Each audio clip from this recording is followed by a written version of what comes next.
श्री शिवाय नमस्तुभ्यम। हर हर महादेव। आप सबको पता है कि पितृपक्ष के बहुत ही प्यारे से दिन चल रहे हैं और पूज्य गुरु जी की ऑनलाइन देव पितृ शिव महापुराण की कथा चल रही है, जिसमें पूज्य गुरु जी ने 2 रोटियों वाला विशेष सा उपाय बताया। पूज्य गुरु जी ने बताया कि इस उपाय को करने से आपको पितृ दोषों से मुक्ति मिलेगी, आपके पितरों को तृप्ति मिलेगी। आपके जीवन में जो धन को लेकर समस्या बनी हुई है, दुख और दरिद्रता बनी हुई है, रोग है, बीमारी है, उससे आपको छुटकारा मिलेगा। इस उपाय को करने से आपका घर और परिवार हमेशा प्रसन्न रहेगा। आज की वीडियो में हम पूज्य गुरु जी द्वारा बताए गए ऐसे 2 महाउपायों के बारे में बताने वाले हैं, जो आपको इन्हीं पितृपक्ष के दिनों में करना है। जो दोनों उपाय आपके घर से समस्याओं को दूर करने के लिए होंगे, आपकी मनोकामना की पूर्ति के लिए होंगे, पितृदोषों को दूर करने के लिए होंगे, और जिस कार्य को आप बार बार कर रहे हैं, जिसमें आपको सफलता नहीं मिल पा रही है, वो कार्य में आप सफल जरूर होंगे। ये उपाय कोई साधारण उपाय नहीं है। पितृपक्ष में जब भी आप अपने पितरों के निमित्त उपाय करते हैं तो वो उपाय सफल होते हैं, सिद्ध होते हैं, और आपके पितृ आपको आशीर्वाद 100% देते हैं, जिससे आप अपने सभी कार्यों में सफल भी होते हैं और आपका घर परिवार हमेशा प्रसन्न रहता है। पूज्य गुरु जी की कथा से सुन करके समझ करके आपको समझाने का पूरा प्रयास करूंगा, परंतु उससे पहले अगर आप भी महादेव के सच्चे भक्त और महादेव की कृपा प्राप्त करना चाहते हैं तो चैनल को सब्सक्राइब करके कमेंट बॉक्स में हर हर महादेव जरूर लिखें। चलिए बात करते हैं पूज्य गुरु जी द्वारा बताए गए सबसे पहले उपाय की। अगर आपके घर में परेशानियां बहुत ज्यादा है, धन नहीं आ रहा है, व्यापार और कारोबार नहीं चल पा रहा और आपको लगता है कि कहीं ना कहीं आपके पितृ आपसे नाराज हैं, तो इन सभी समस्याओं के लिए आपको सिर्फ और सिर्फ एक छोटा सा उपाय करना है, जिसके लिए आपको लेना है जौ का आटा। जो लेने हैं उनको पीस करके आटा तैयार करना है। इनसे आपको 2 रोटी बना लेनी है। अच्छे तरीके से 2 रोटी बनाने के बाद आपको लेना है थोड़ा सा गुड़ या फिर शक्कर, जो भी मीठा है वो आपको लेना है, और इन 2 रोटी पर आपको थोड़ा थोड़ा गुड़ रख देना है, और इसके बाद आपको 2 या 4 बूंद इसमें घी डालना है, और एक एक चुटकी तिल आपको इस रोटी पर डाल देना है। डालने के बाद इसे उठाना है और चले जाना है अपने घर की छत पर। पूज्य गुरु जी ने पितृतुल्य 3 जीव बताए हैं, कौवा, कुत्ता और गाय। इनमें से आपको अपने घर की छत पर जाना है, उत्तरी दिशा की तरफ मुख करना है, क्योंकि हमारे पितरों का जो स्थान है वो दक्षिण की तरफ है, इसीलिए दक्षिणी दिशा की तरफ मुख करके आपको ये 2 रोटियां अपने पितरों के लिए छोड़ देनी है, और पास में आपको एक कलश में जल भर के रखना है और हाथ जोड़कर अपने पितरों से समय याचना करनी है, और ये भोजन ग्रहण करने के लिए आपको प्रार्थना करनी है। मात्र और मात्र इतना सा उपाय आपको करना है।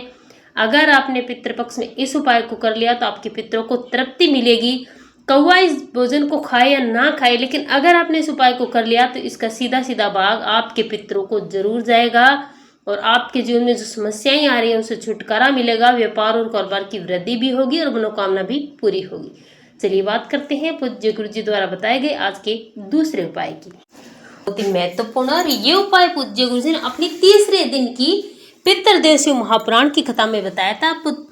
पूज्य गुरु जी ने बताया कि अगर आपने पिंडदान भी किया है, श्राद्ध भी किया है, ब्राह्मणों को भोजन भी कराया, तिलांजलि भी करवा दी, और अगर पितृ दोष समाप्त नहीं हुआ, आपके घर में परेशानियां बनी हुई है, बीमारियां बहुत ज्यादा है, धन नहीं आ रहा है, व्यापार और कारोबार नहीं चल रहा है, चारों तरफ से अगर आप परेशान हो चुके हैं, तो मात्र एक काम करके और देख लीजिए। पूज्य गुरु जी ने बताया इसके लिए आपको लेनी है 3 बेलपत्री, और 3 ही लेने हैं आपको चावल के दाने। इसी के साथ आपको एक कलश में जल भरना है। एक आपको दीपक तैयार करना है, जिसमें आपको चौमुखी दीपक तैयार करना है, 4 बाती लगानी है, और गाय माता का घी डालना है। ये सारी चीजें लेनी है।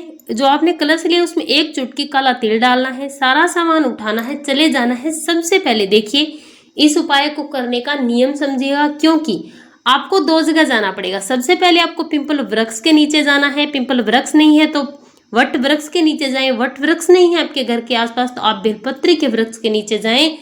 इनमें से किसी भी वृक्ष के नीचे जाना है। जा करके आपको आपके पास जो कलश में जल है उसे आधा पिंपल वृक्ष के पेड़ की जड़ में समर्पित कर देना है। अपने पितरों का ध्यान करते हुए अपनी जो भी मनोकामना है, जो भी परेशानी उन्हें बोल देना है, और आपके पास जो दीपक है चौमुखी, उस दीपक को आपको इसी पेड़ के नीचे प्रज्वलित कर देना है अपने पितरों का ध्यान करते हुए। यहाँ से आपको 3 बेलपत्र, 3 चावल के दाने और जो कलश में बचा हुआ जल है उसे उठाना है, चले जाना है महादेव के मंदिर में शिवलिंग के पास।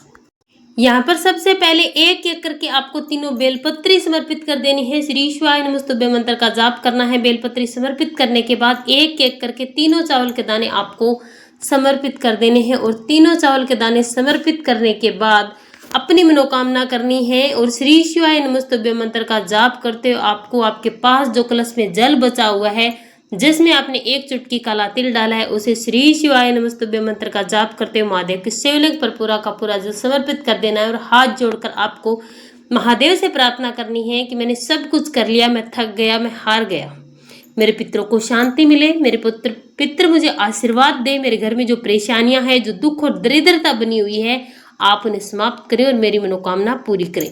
मात्र आपको पितृपक्ष के दिनों में इतना सा उपाय करना और अगर आपने इस उपाय को कर लिया तो पूज्य गुरु जी कहते हैं कि बड़ा से बड़ा पितृ दोष भी समाप्त हो जाता है।